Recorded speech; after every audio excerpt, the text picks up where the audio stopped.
Erev Tov, everybody. Parashat Vayishlach, and a lot of nice comments by Rav Bazak. We're going to start in at number 3. He opens up with some comments about the complexities of Esav, debate about how we understand Esav's true intentions when he was coming to meet Yaakov, and a little bit about Yaakov's preparations and encounter with the Ish at night and how that impacted him. And we're going to pick up with Yaakov's name change. Let me share my screen.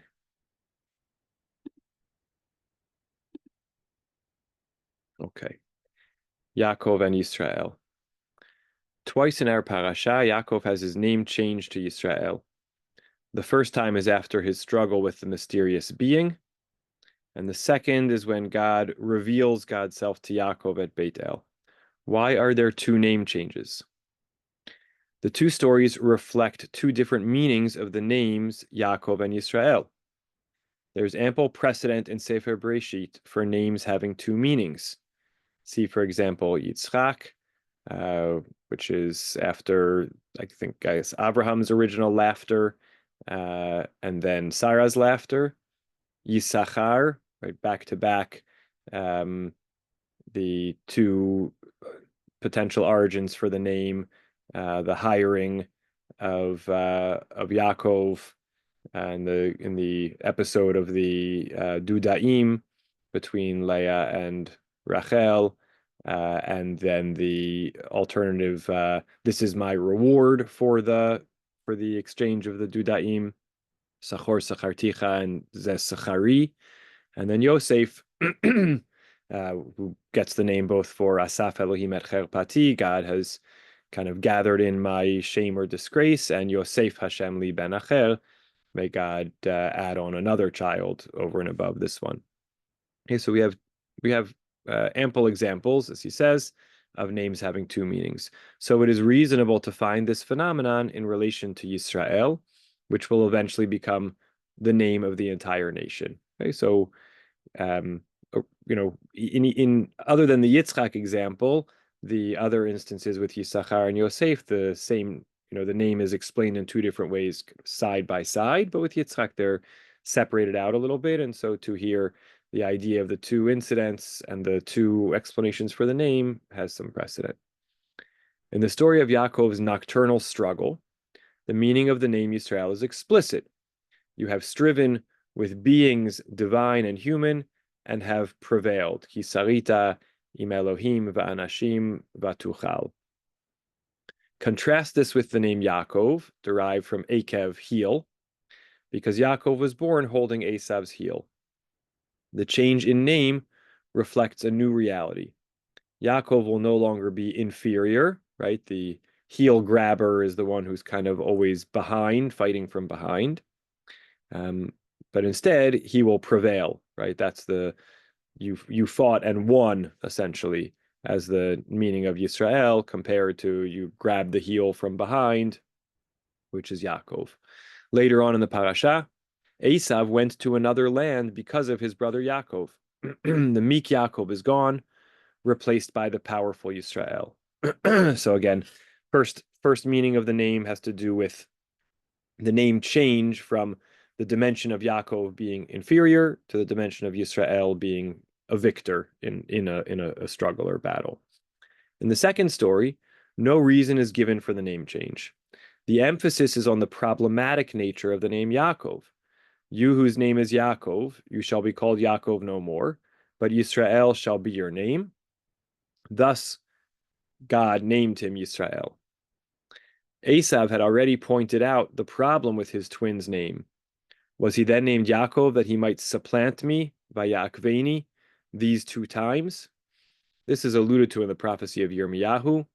For every brother takes advantage, Akov, Yaakov. Yaakov has to be devious to receive the birthright and the blessing. As his own father says to Esav, Ba'achicha b'mirma, your brother came with guile and took away your blessing. We still don't know, we know what this name change is coming to replace, deceptive nature of Yaakov, but we don't yet know how Yisrael achieves that.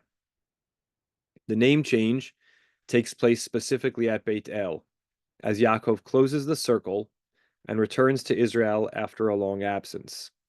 God is essentially telling Yaakov that the time for deceit is over. It was necessary for dealing with Lavan and Esav, but no longer. Yaakov will go on to build a great nation, and God said to him, I am El Shaddai, be fertile and increase, a nation, yea, an assembly of nations shall descend from you, umelachim echalatzecha yetzeyu, and kings will issue from your loins. The character traits that were necessary outside Israel become negative for someone who is destined to build a dynasty in the land. Crookedness is replaced by integrity, and Yaakov becomes Yisrael. Now, again, let's note he never explains how the meaning of Yisrael achieves that. He just sees that he infers that it comes from the fact that the emphasis is on no longer will your name be called Yaakov. If Yaakov has the dimension, what's recognized by Esav about it is the dimension of deceit. So then God is saying, no longer be deceitful. We could certainly ourselves surmise that maybe the dimension of Yashar El, the upright one of God, even though the Torah never says that. But we also have a pasuk of Vahaya Ha'akov Lamishul, the crooked shall become straight. So it certainly seems like that's underlying. I'm not sure why Rabbi Bazak doesn't quote that pasuk, but that certainly seems to me to be what's indicated. That the second one is not about inferiority in direct conflict to superiority, but the move from gaining by deceit to gaining by integrity or forthrightness. Despite the name change, the Torah continues to refer to Yisrael as Yaakov. The names are used interchangeably. Now, how does Rav Bazak explain this?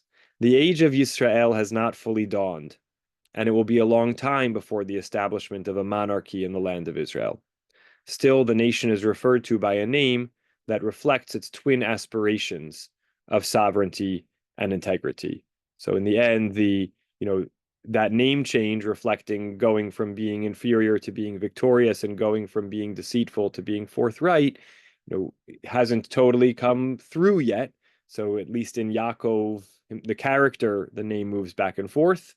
But when talking about the nation and its kind of aspirational identity, Yisrael is used. So first take here on the two instances of the name change, which Reb Bazak wants to understand, given the fact that we have other instances where a name is explained twice, that this reflects two different meanings of the name, and that the first one is going from inferiority in conflict to superiority in conflict, and the second one is about going from deceptiveness to forthrightness, and he links that second one. In the first one, the name change happens after Yaakov is essentially victorious in a struggle. The second name change, the kind of unique feature of it, is it happens once he arrives back in the land of Israel, of Canaan. So Rabbi Bazak wants to suggest that somehow that shift is linked to that idea that it's when you come into the land of Canaan that you no longer behave with deceit, but rather shift to kind of a forthrightness and directness. Thoughts or reactions to these this take?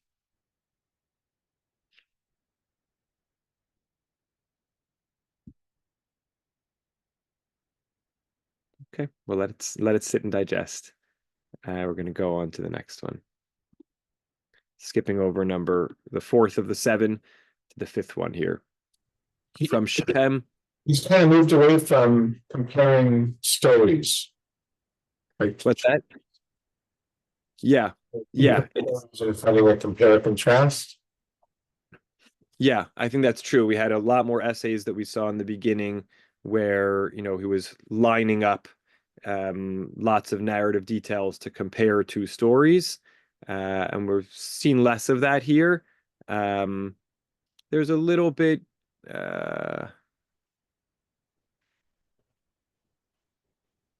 yeah, I think that's true in this parsha for sure. There are definitely references to other ones, but that seems to be happening less. I don't know what to make of that, but I think you're right to notice it. I'm having trouble picking out what is his Hidush as opposed to his summary of the Parsha. In this essay we just read? Overall, but yes, specifically, yeah, right now. Yeah, I think in the essay we read, I mean, at some level, I think he's trying to point out more an emphasis on the second story, right? That you could look at he's asking the question, why are there two naming stories? And I guess someone could answer, well, God is just affirming the name change that the Ish, that Yaakov wrestled with gave, because there's no new name explanation. So God is kind of just affirming it, making it official that the Ish, the Ish was saying it prospectively, and God is now making it official. And I think he's trying to say that actually, no, that's not the distinction between the two.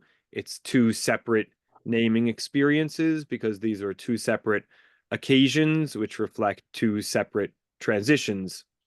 One happens, in that moment with the Ish before he returns to the land of Canaan, and the other happens when he returns to the land of Canaan. So I think I would say what stands out to me is the reading of the second story as distinct and kind of meaningful on its own, as opposed to what I think is the more common reading of the second story, which is God is just, now that you've arrived home back into my land, I'm affirming the thing that took place already. I don't know if it's how novel a chidush it is, but I think that's sort of what I think the main point he's adding and contributing, and especially trying to suggest separate meaning to that second naming occasion. Okay. Now, look, especially against the background a ways back, I would say of Rav Meidan, they're much less creative kind of raise your eyebrows kind of readings. At some level we could say more similar perhaps to the Nechama Leibowitz's that we studied, where she was, hers were more collecting up commentaries, but just kind of cataloging opinions or bringing together different points of view rather than necessarily offering a new interpretation. But I think in each, or most of them, there is something he's suggesting that's not necessarily apparent or stated by commentaries before. But it's a good, it's a good question to ask on each one. What's the crux of it? What's the new thing that's being suggested? All right, let's go on to the next. From Shrem to Dotan. The episode of Shimon and Levi, and by the way, I'd say one more thing, which is I think, Rav Bazak, he's more modest. I don't mean necessarily in the personality trait, although he's a very humble person, but I think in general he's less global in his readings. You'll find other commentaries, especially from kind of the Gush school, that sort of say, here's an approach to how to read this entire thing. I don't find that even outside of these essays, these short comments, I don't find that as much. But even to the extent to which he does do it, that's less of what he's getting at here. And these are meant to be, little points or little thoughts. The book is originally called Nikudot or Nikudat Pticha, a starting point. So I think that's the idea. There's a nikuda. There's some point in each one, but it's still fair to ask the question, what is that nikuda? So it's a good exercise to try to extract it at the end. Okay. The episode of Shimon and Levi at Shechem ends with Yaakov's rebuke. You have brought trouble on me. And in the previous essay, he talks about what he thinks was particularly kind of problematic, that there's two stages in the Shimon and Levi affair.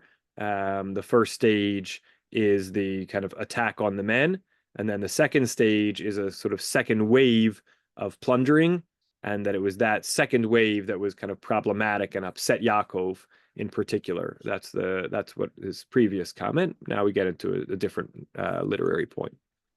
The episode of Shimon and Levi at Shechem ends with Yaakov's rebuke. You have brought trouble on me, achartem oti. He repeats his harsh criticism on his deathbed. A look at the repeated criticism helps explain why Shimon and Levi get the last word in the episode of Shechem. Hachazonah yaseh achotenu. Should our sister be treated like a whore? Did Yaakov really have no response?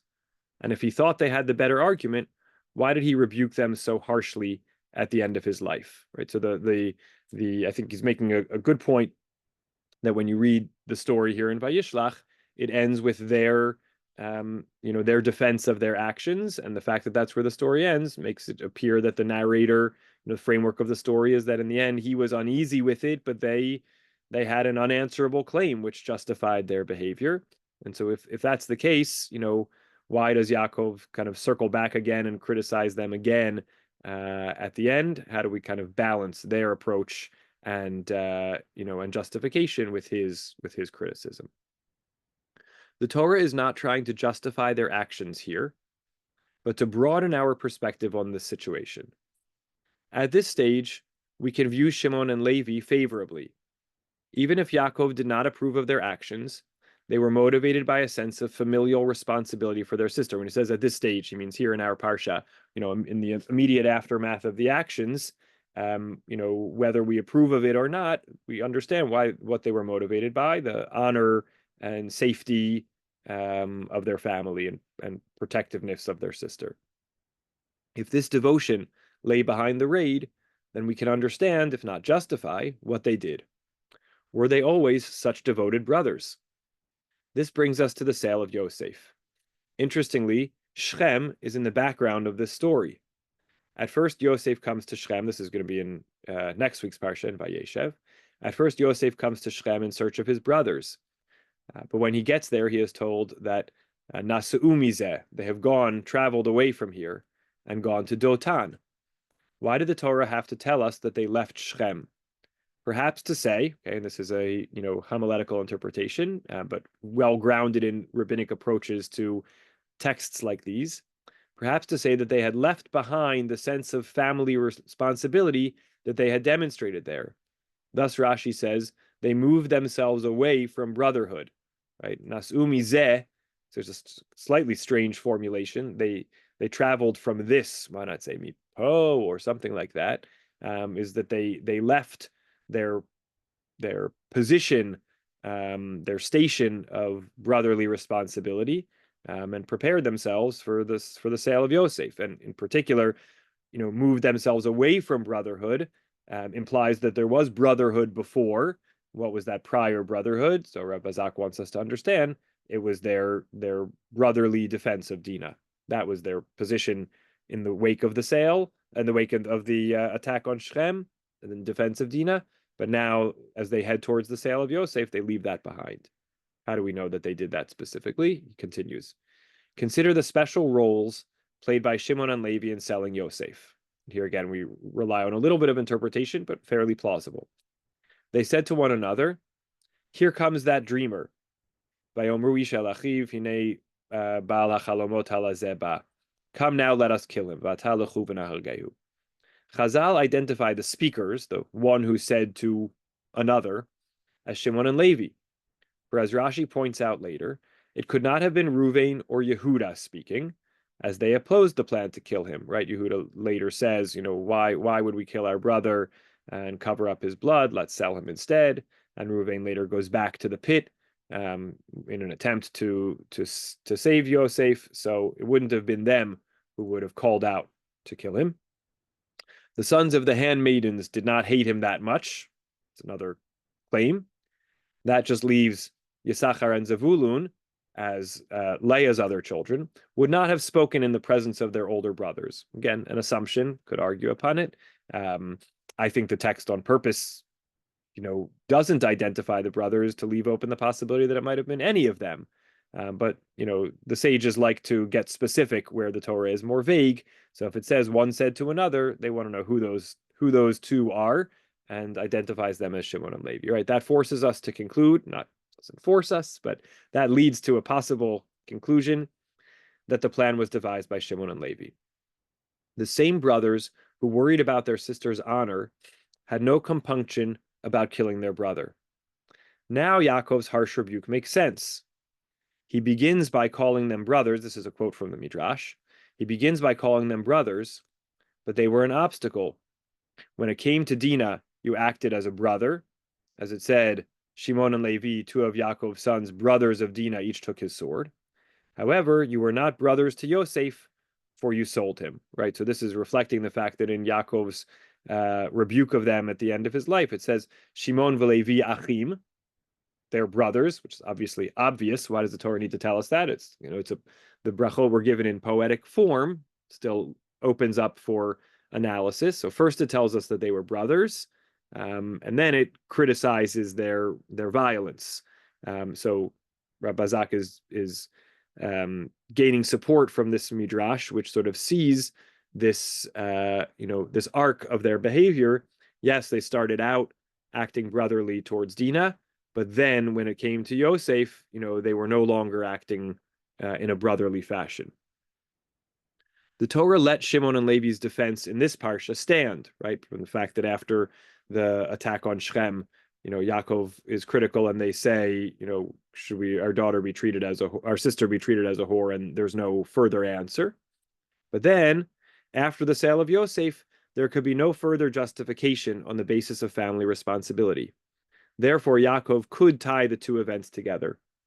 As Rashi explains, for when angry they slay men, these are Chamor and the people of Shechem, and when pleased they maim oxen.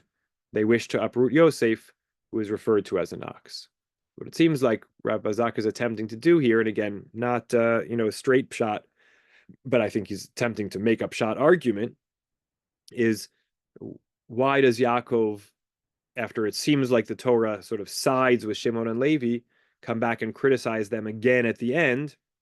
And his argument is somehow retroactively, from the fact that they go on from the attack on Shechem in defense of Dinah to the sale of Yosef, leads one to see that they were not always motivated by a sibling loyalty or alliance. In fact, they moved to a place of quite the opposite, and that in some way actually kind of either casts aspersions on their original action, or kind of just leaves them open to criticism at the end, even if we still in some way accept that they had a good motivation for the first action, but the fact that they then shifted away from sibling loyalty, leaves them open to just rebuke in general. Again, it feels a little strange to me why we can't just why those two things have to be tied together. Why can't we say, yes, they were motivated by sibling loyalty for Dinah, protective instinct to a sister, but then when it came to Yosef, jealousy or other things got the better of them, and they can still be there. That doesn't mean that they then have to be critiqued for their attack on Shechem. The two things can be separate. But Rabazak, troubled enough by Yaakov's the tension between the Torah's seeming silent support of their actions in Shechem and Yaakov circling back to criticize again at the end, wants to try to see a connection between the their actions in Shechem and then their sale of Yosef that goes back to cast some aspersions on their motivation in Shechem. Any thoughts or takes on this? Yeah, Marjorie, please. I don't think it's such a leap to say it was the same motivation both times. Shimon and Levi were being makpid on their kavod. Like you messed with my sister. It's not like it's like we're a Husha family and you can't go about doing that. And also, even if you like do other readings of Dinah where this was a choice she made, which some of the Mefarshim discuss, that also would mean that she's taking autonomy and not taking a lead from her brothers. So either way. And Yosef, who is this pipsqueak telling us, the older siblings, what to do? What about you? Yeah. So it's about them and how they walk through the world. I think it's the same thing in both situations. Very nice. I think that's a great reading. Thank you. It adds a lot. And yeah, so it's interesting. It's sort of um kind of depends on where you put the emphasis in that, achotenu, is it, our sister or our sister? And in that second reading, it is something, less about Dina and more about them. I think that's really interesting. Yeah. Bracha? Yeah, there's an additional layer, which is that there's a major difference between loyalty to Yosef and loyalty to Dina, because Dina is a woman in that early society, so she would be considered no competition.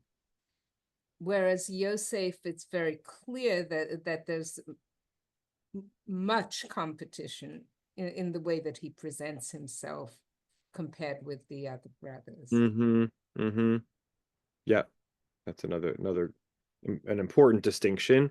But again, I think if I'm understanding you right, um, do you feel that that's supports Rav Bazak's reading or opposes it? I mean, I could see it opposing Rav Bazak's reading, sort of saying, yeah, I mean, I guess, or maybe neutral. The fact that they protect their sister doesn't necessarily show anything about how they like it. It doesn't actually show a change in them. You could easily be protective of a sister who's not a threat and jealous and vengeful or um, evil towards a brother who does pose a threat or a competition sort of at the same time, and it doesn't actually reflect any change. Yeah, I would see it like that. Great. Okay. All right, let's see one more and then see where we are after that. But what I would say is that it doesn't, I don't think it speaks badly of them. I think it speaks realistically as what the skin was in the game and what the consequences could have been. Yes. Yeah, that's fair, right? So maybe in that sense, Yaakov's critique lacks context or something like that. He's just looking at the qualities on their own, on their own without considering kind of the context or the circumstances. Yeah. Great. One more for now. Why didn't Yaakov hurry home?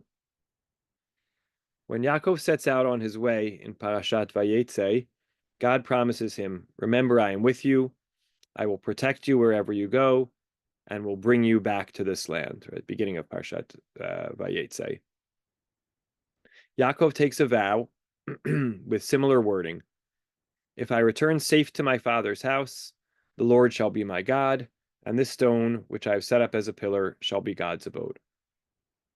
Yaakov does not promise to build a monument if he only returns to the land of Israel. He wants to return to his father's house, right? V'shavti v'shalom el Beit Avi, specifically. Yaakov does not forget the vow, and later mentions it to his wives when he reports what God has said to him. "I am the God of Beit El, where you anointed a pillar and where you made a vow to me. Now arise and leave this land and return to your native land." And yet, Yaakov does not hurry back to his father's house. After appeasing Esav, he settles in Sukkot, then heads to Shechem, and even buys land there. Then he moves on to Migdal Eder. Perhaps staying away explains Yaakov's troubles. The incident with Dinah and the deterioration of the relationship with his neighbors would not have happened if he had gone to his father's house. After the incident in Shechem, God put some pressure on Yaakov. "Arise, go up to Beit El and remain there, and build an altar there to the God who appeared to you when you were fleeing from your brother Esav." Only after this direct command does Yaakov finally fulfill the terms of his vow. Yaakov set up a pillar at the site where God had spoken to him, a pillar of stone, and he offered a libation on it and poured oil on it. Apparently, Yaakov understands that even though he has not returned to his father's house, he has to keep his word. At this point, it is his choice not to go home. God has kept God's end of the deal. This only strengthens our question. Why didn't Yaakov hurry home in the first place? Perhaps he was still afraid. When his parents sent him to Lavan, his mother told him to stay away until I will fetch you from there. I think it's Ushlachtich ulakachtich misham, something like that. Meanwhile, Yitzchak sends him off with a blessing, but never even mentions the possibility of return. Many years have passed, but his mother has never sent for him. Perhaps she is no longer alive. Certainly he has not heard from his father. Perhaps Yaakov could not bear the thought of going home and facing the father he had deceived. Before we get to the end, so just to circle back and understand here, Yaakov's original vow after the dream is to return safe to his father's house, but he, doesn't hurry back to his father's house even when he gets back to the land. Maybe, and Rabbi Zak notes, maybe all the things that befell him would never have happened if he had gone straight home. He runs into all these problems along the way, which maybe he could have avoided if he had gone straight home. God sort of pushes him along, and he goes back to fulfill the vow, even though he hasn't made it back to his father's house. And we're still wondering, why hasn't he returned home? So Rabbi Zak's theory, again, no clear basis in the text. There's no discussion of this in any way, so we can only surmise that no word has come from his home, and he's still carrying the guilt of having, even after, resolving with Esav, he's still left dealing with the fact that he misrepresented himself to his father. How might his father view that? How do they reconcile? So he's avoidant. What eventually drives Yaakov to go home to Yitzchak? It seems from the text that the catalyst is the incident of Ruvain and Bilhah. Perhaps he realizes that being away from his father has exacted a spiritual toll on his children. As soon as Yitzchak hears of this incident, he makes up his mind. And Yaakov came to his father Yitzchak at Mamre at Kiryat Arba, now Hebron, where Abraham and Yitzchak had sojourned. Let's just go there for a minute.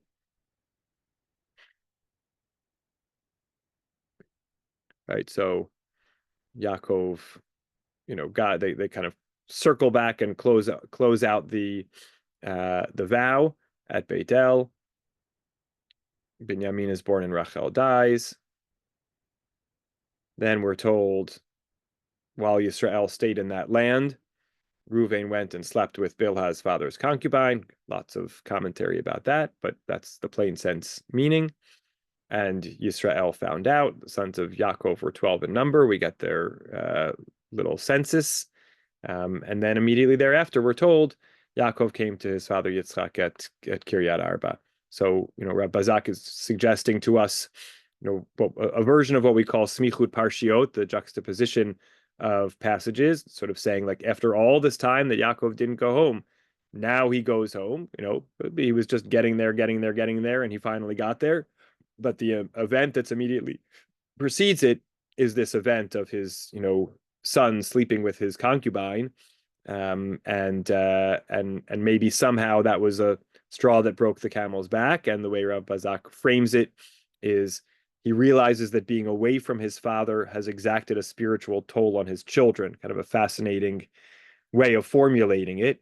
That the positive influence of Yitzchak somehow would be important, or just returning to the, Beit Av, to the kind of house of origin and home of origin, would be important, and that they've somehow, come to a new low. Time to go home and see the parents and grandparents.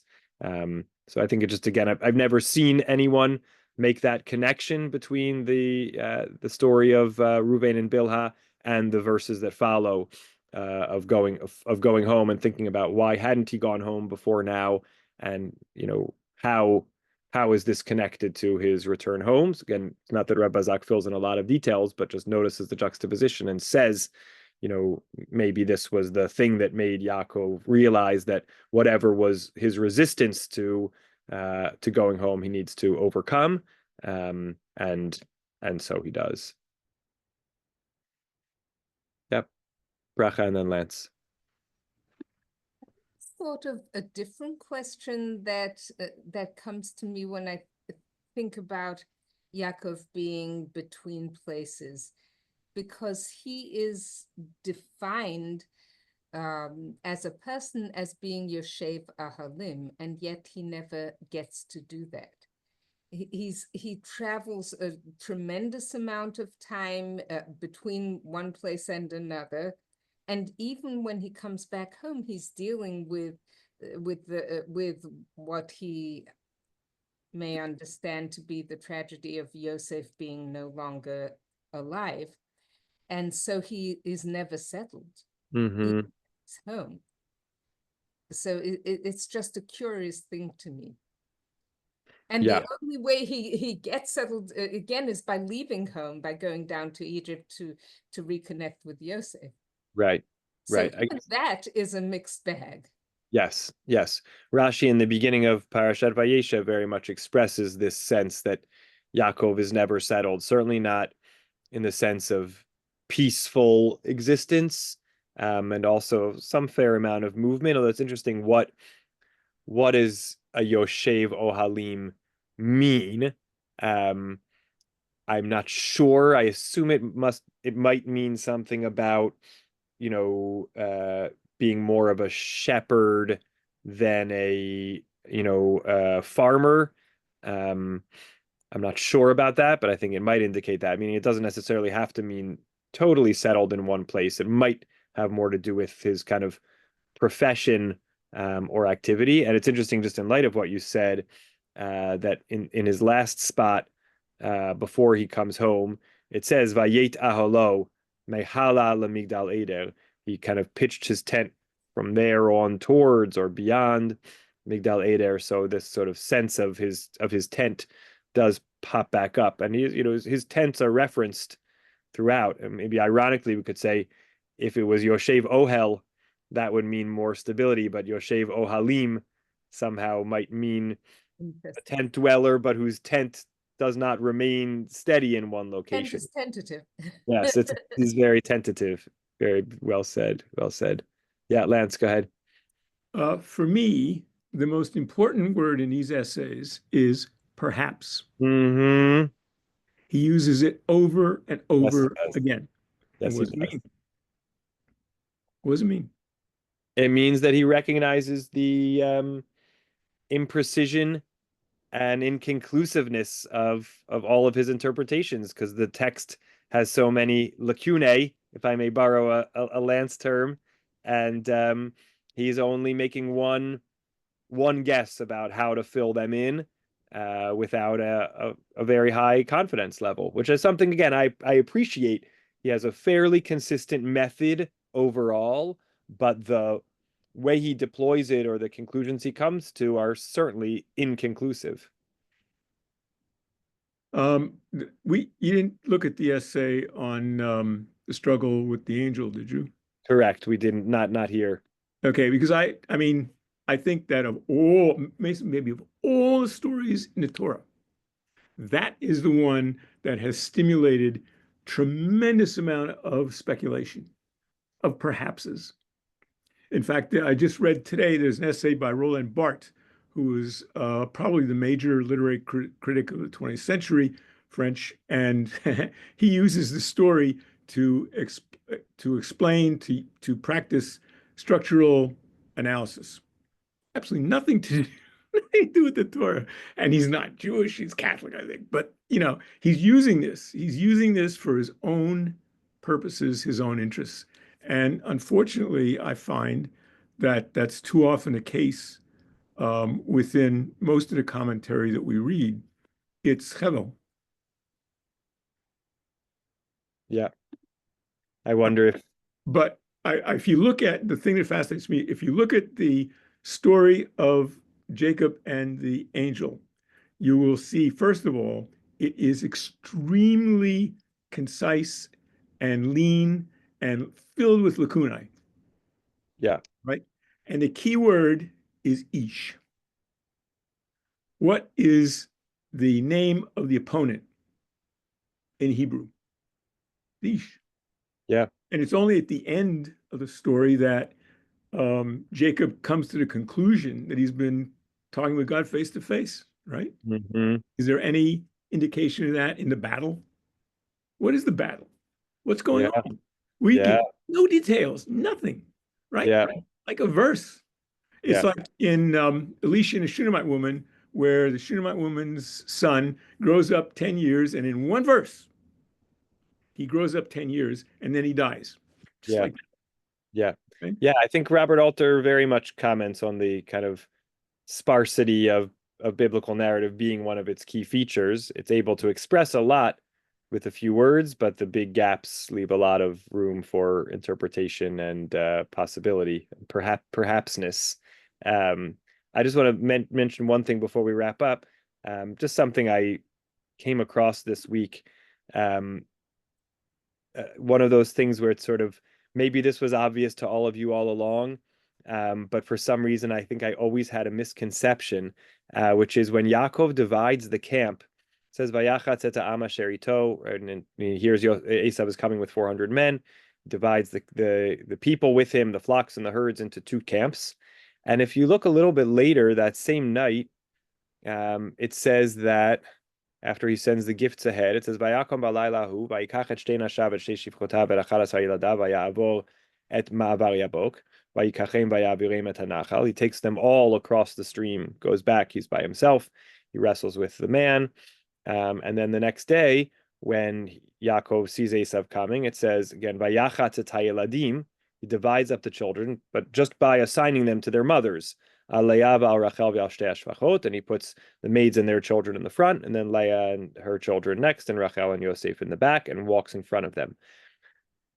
I always somehow had the idea in my head that when it says he divided the people, Vayachatz et ha'am asher ito lishnei machanot, that he divided up into two camps. If Esau comes to one camp, then and then attacks it and smites it, then the other camp will survive. That he divided his family, meaning his wives and children, in those two camps.